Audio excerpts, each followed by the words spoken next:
Friends welcome to my YouTube channel Dharma's world. Friends DSC 2025 టీచర్స్కి సంబంధించి DSC 2025 teachers ఇంతవరకు ఏదైనా నేషనల్ బ్యాంకు అంటే వాళ్ళు జాబ్లో జాయిన్ అయిన తర్వాత ఇప్పుడు జాబ్లో జాయిన్ అవబోతున్నారు కాబట్టి వాళ్ళు ముఖ్యంగా కొన్ని ముఖ్యమైనటువంటి పనులు వాళ్ళు చేసుకోవాల్సి ఉంటుంది అనమాట. అవేంటనేది మనం చూసినట్లయితే ఈ అభ్యర్థులు ఇంతవరకు ఏదైనా నేషనలైజ్డ్ బ్యాంకులో కానీ లేదా బ్యాంక్ అకౌంట్ లేకపోతే నేషనలైజ్డ్ బ్యాంకులో అకౌంట్ లేకపోతే ఆధారు పాన్లతో బ్యాంక్ అకౌంట్ ఓపెన్ చేసుకోవాలి. ముందు వీళ్ళకి బ్యాంక్ అకౌంట్ కంపల్సరీగా ఓపెన్ చేసుకోవాలి, లేకపోతే ఉంటే ఓకే.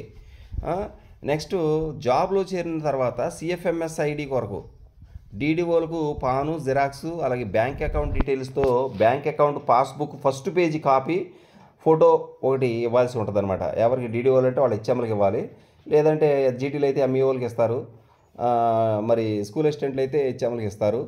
జాబ్లో చేరిన తర్వాత సిఎఫ్ఎంఎస్ ఐడి ఒకటి ఇవ్వడం జరుగుద్ది. ఈ సిఎఫ్ఎంఎస్ ఐడి కొరకు వీళ్ళు కంపల్సరీగా వాళ్ళకి హెచ్ఎంలకి లేదా ఎంఈఓలకి పాను జిరాక్స్ అలాగే బ్యాంక్ అకౌంట్ డీటెయిల్స్తో bank account passbook first page copy అలాగే ఫోటో ఒకటి ఇవ్వాల్సి ఉంటుంది.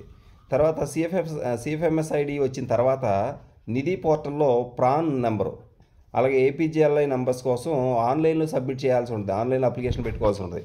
ప్రాన్ నెంబర్ కోసం ఒకటి అలాగే ఏపీజీఎల్ఐ నెంబర్ కోసం ఒకటి, వీటి కోసం అప్లై చేయాల్సి ఉంటుంది. ఇక జాబ్లో చేరే రోజు అసిస్టెంట్ సివిల్